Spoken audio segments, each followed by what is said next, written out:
Falar, aceitar? Aceito. Aceito. Boa noite, boa tarde, bom dia, seja lá o horário que estiverem escutando esse nosso bate-papo. A gente está hoje com o professor Eduardo Pacheco, professor do mestrado profissional em educação da UERJ, coordenador, e professor do curso de música da UERJ. Né? O professor Eduardo é um professor com larga experiência na área da música, mas, sobretudo, nessas relações entre música e educação. Ele tem um bacharelado na área da música, mas o doutorado dele é na educação. E a ideia é que hoje a gente possa conversar um pouco mais com o Eduardo e com quem estiver vendo esse vídeo a respeito das relações entre currículo, arte, nos dias atuais. Né? Então, eu começo saudando o professor Eduardo e já pedindo para que ele fale para nós como ele vê a escola nos dias de hoje, né? A partir dessas várias concepções de mundo que cercam a filosofia da diferença. Então, bom dia, boa tarde, boa noite. É assim que a gente se cumprimenta, né, nesses tempos. Eu quero primeiro dizer que estou muito lisonjeado, né, pelo convite, né? O Leandro é um parceiro. A gente, apesar de não ter, de fato, ainda feito um trabalho acadêmico juntos, né, como produção escrita ou compartilhar componentes, já de algum tempo da nossa vivência na universidade, a gente compartilha espaços, conversas, e sempre teve um encontro muito saudável, muito respeitoso, de produção de diferença, né? Para pensar a universidade, para pensar a educação, para pensar o mundo, para pensar a política. Eu acho que essa pergunta ela é urgente e nos remete a lugares não confortáveis. Ao mesmo tempo que a escola é um espaço necessário de acolhimento de uma parcela significativa da população para exercícios de socialização, exercícios de relação com a produção de conhecimento realizada pela humanidade, né? É na escola que uma parcela significativa da população vai ter acesso à arte, ao pensamento científico, ao pensamento da literatura, estão fazendo da escola uma necessidade atual.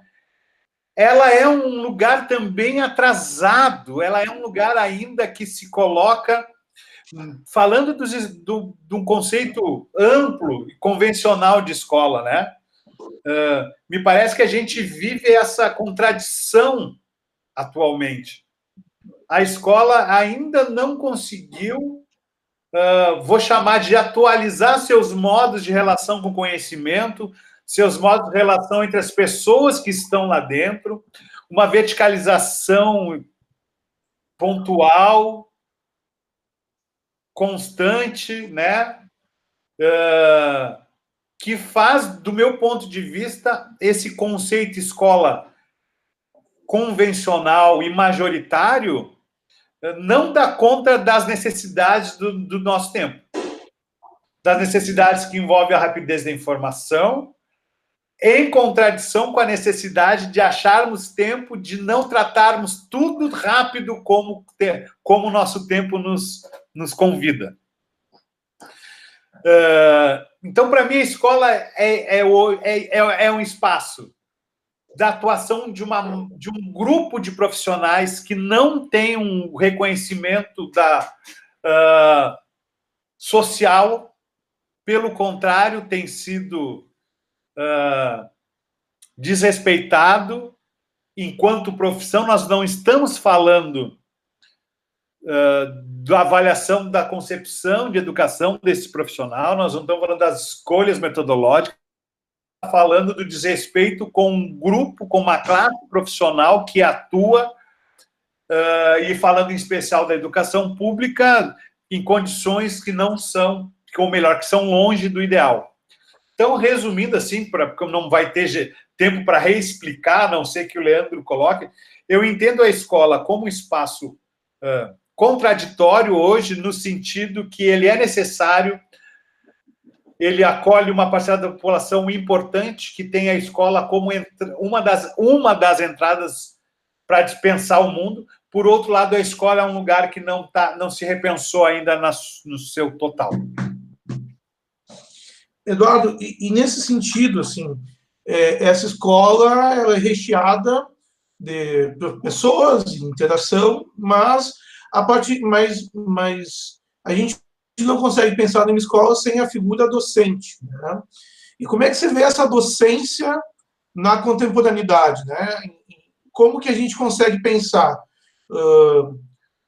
não só a identidade profissional do professor, mas as suas práticas nesse momento atual que a gente vive? Assim, eu entendo que ainda persiste na escola um modo majoritário de exercer a docência, tá?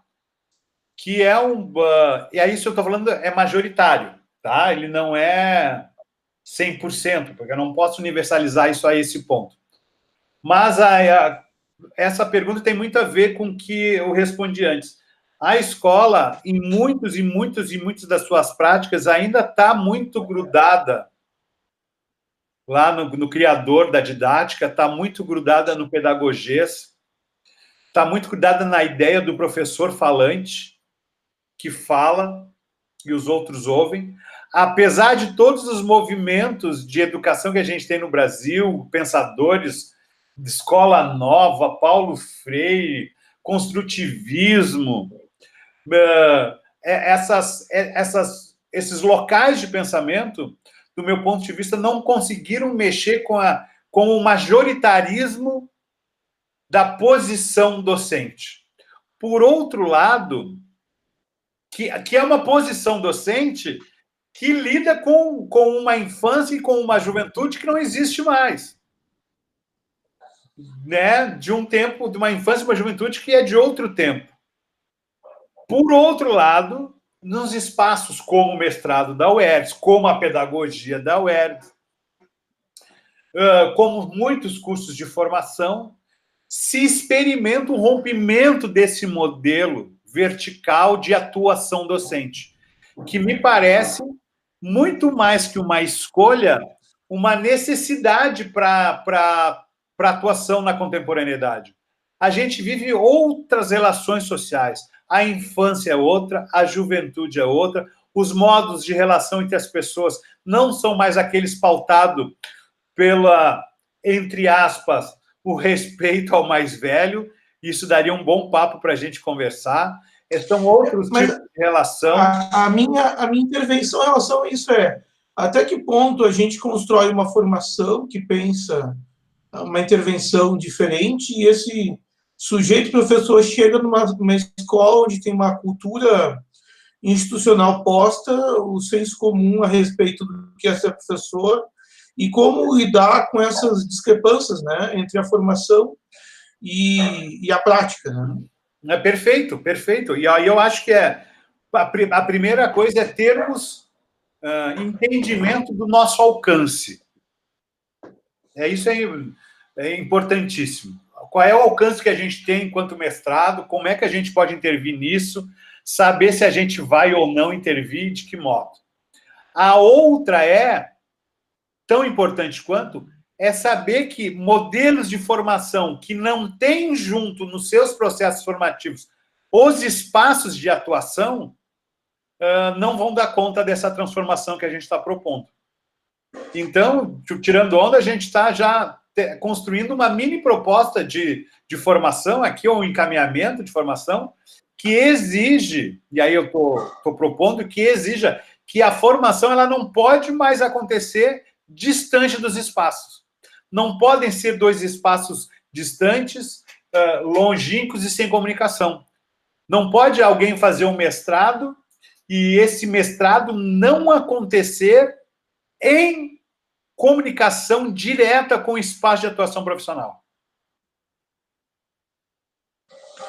E como é que você vê a arte se inserindo nesse contexto da contemporaneidade e dentro da escola? Assim, diria assim, os principais desafios de pensar a arte nesse espaço, nesse momento.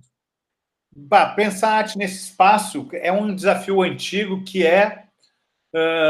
romper com a ideia da arte como entretenimento e como um modo de pensamento menor, que aí, infelizmente, ainda é presente. Me parece que esse ainda é um desafio que começou a ser enfrentado lá atrás, na década de 20, 30, e ainda estamos vivendo, apesar de todas, de grandes experiências de intervenção artística nos espaços escolares, dos programas de pós-graduação em música, em dança, em artes visuais e teatro, que estão construindo um espaço para que a arte possa ocupar de forma mais potente a escola.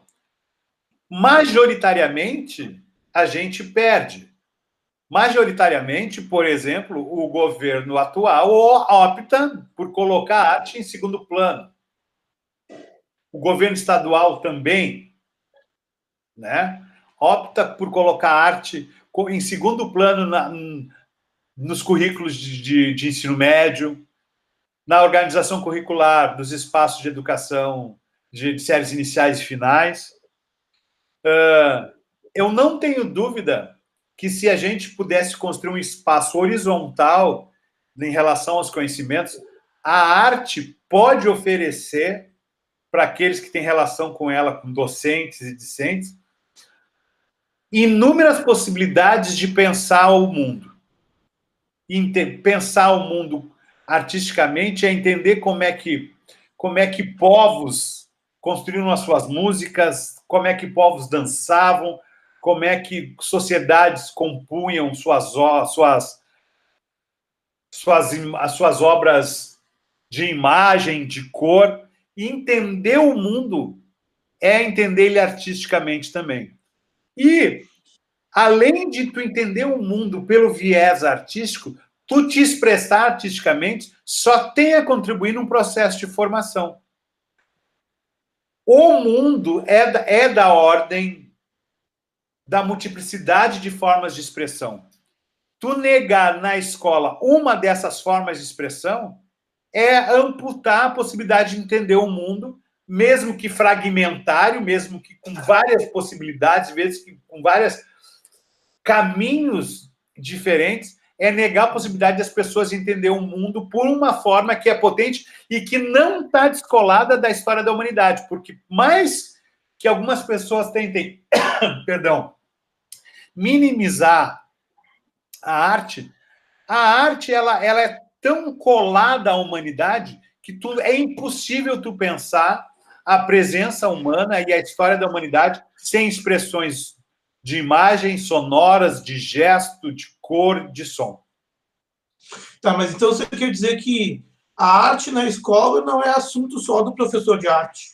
A arte na escola não é só assunto do professor de arte. Exatamente, velho. Porque se a arte na escola, melhor, vou reformular.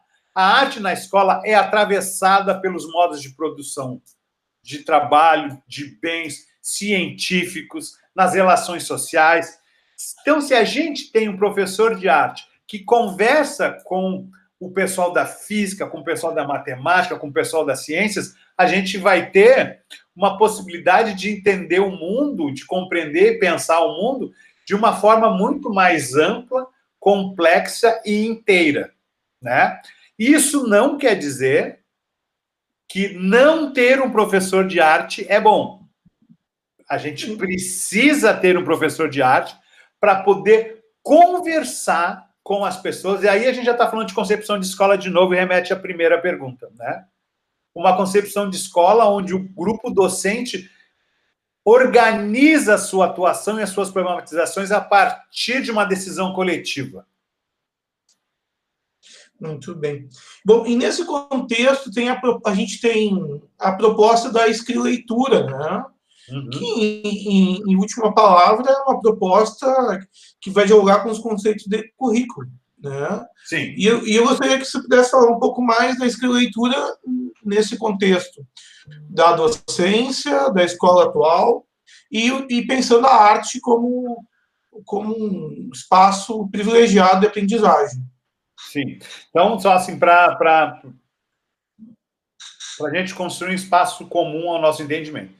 Escrileitura é um conceito cunhado pela professora Sandra Corazza, né, que é professora do programa, hoje colaboradora, acho que é assim que eles chamam os professores aposentados, né, que colaboram, eu não sei qual é o termo que a legislação federal usa para os professores aposentados que atuam na pós-graduação. Então, a professora Sandra Corazza é uma professora que dedicou os seus estudos a tratar do atravessamento das filosofias da diferença e da educação. E o termo escrileitura é cunhado, inventado, criado a partir de uma relação especial com a literatura. E tendo Paul Valéry como um intercessor, Roland Barthes, um grande intercessor, e Gilles Deleuze, né? E qual é a ideia da escrileitura? É que o leitor é um escritor. O leitor, ao ler, está criando. E, ao estar criando e ao escrever, está produzindo leitura. Na perspectiva de que tudo isso é invenção. Tudo isso é criação. Então, a Sandra Corazza, junto com o Tomás Tadeu e a Paola Zordan, tem uns 2 ou 3 livros lá atrás, lá início de ano 2000, que eles vão falar da educação ou das pesquisas em educação a partir da perspectiva das filosofias da diferença. Quais são as principais marcas? A pesquisa em educação, a partir da perspectiva das filosofias da diferença, não é uma pesquisa que constata, não quer constatar, não quer descobrir o que está escondido. Ela quer inventar. É criação, é composição. E a escrileitura é uma possibilidade de escrever e ler, misturando essas coisas na perspectiva de o escrileitor ser o inventor. Muito bem. E pensando nessa lógica, né, a gente está vivendo um contexto onde algumas coisas talvez mudem muito a partir do momento que a gente está vivendo, né? A gente está vendo, por exemplo, a atuação dos artistas nas redes sociais com um protagonismo muito grande e eu acho que prioritariamente dos músicos, assim, né? A gente vê quanto que os músicos assumiram um protagonismo e o quanto que esse protagonismo dos músicos vem acarretando numa valorização da cultura como um bem humano, bem da humanidade, né? Hoje em dia, é muito mais comum a gente escutar dos formadores de opinião que a cultura é um bem humanitário que, nesses momentos, a gente consegue compreender a importância que a cultura tem, né? Então, neste contexto, como é que você vê a possibilidade da gente reescrever o futuro que se aproxima, né? Levando em conta que estamos num período de muitas incertezas. Daí, velho, que perguntão, hein? Cara, ó, eu acho que assim, ó, chances se tem, né?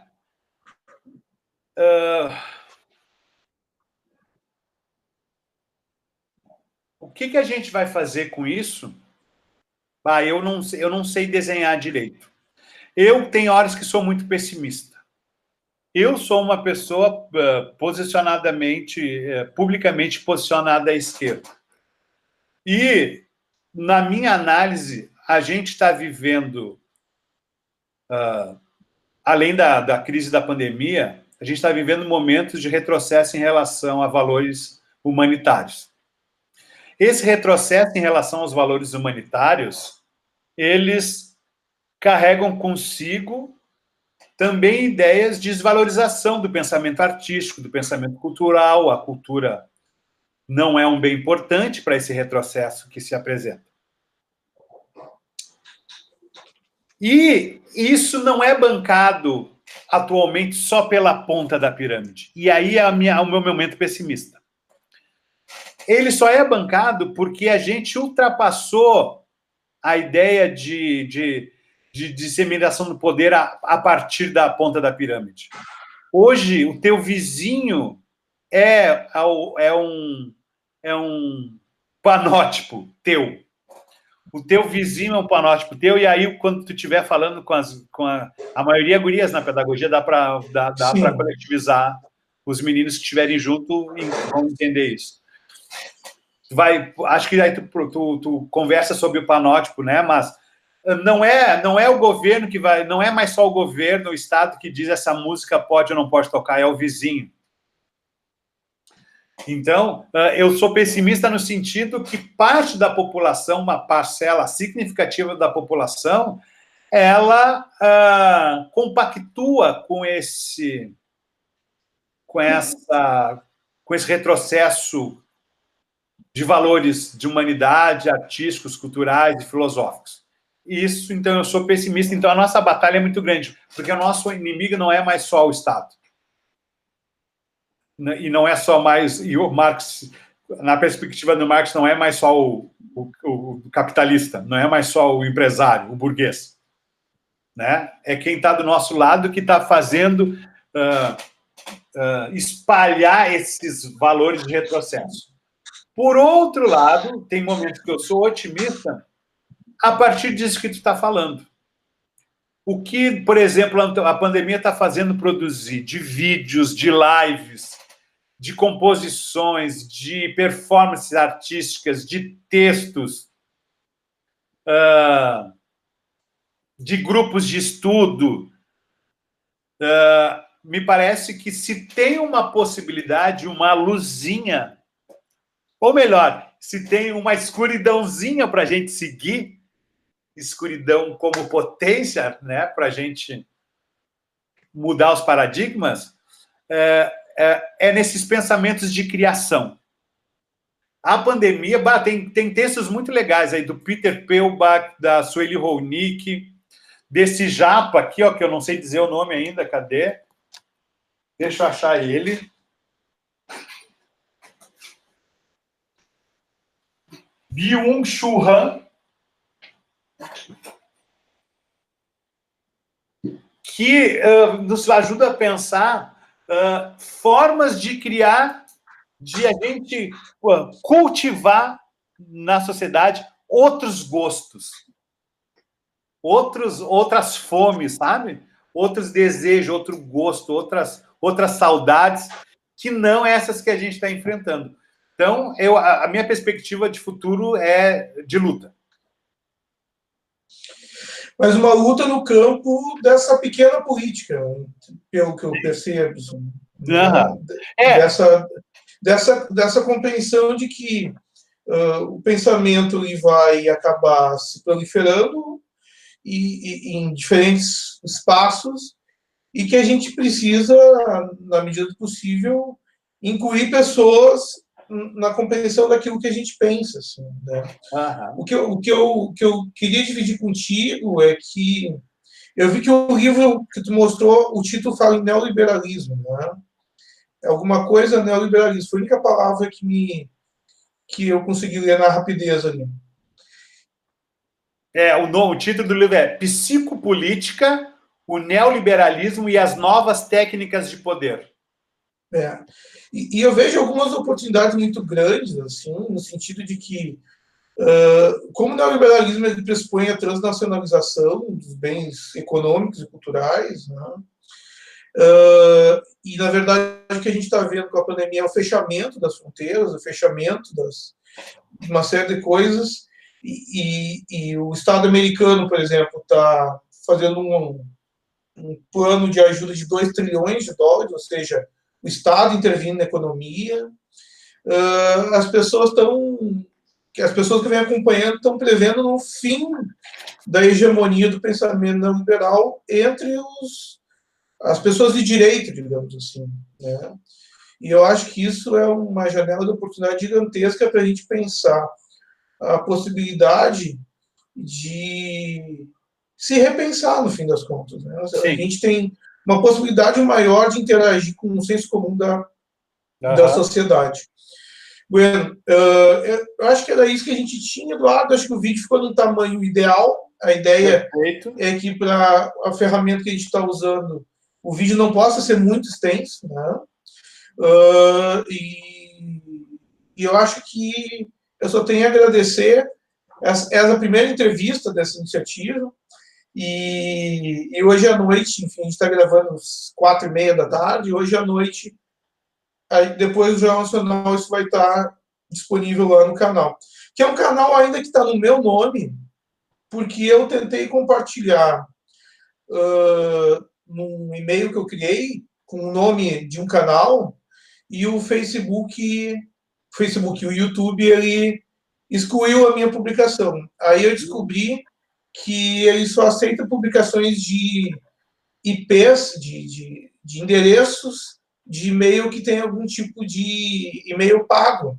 E como esse é o e-mail da universidade, a universidade paga o Google, eu vou acabar compartilhando no meu canal pessoal, mas não quero que seja uma coisa personalística. Assim. Então, é capaz de eu ainda pedir para se criar um e-mail do nome do canal dentro do domínio da UERGS.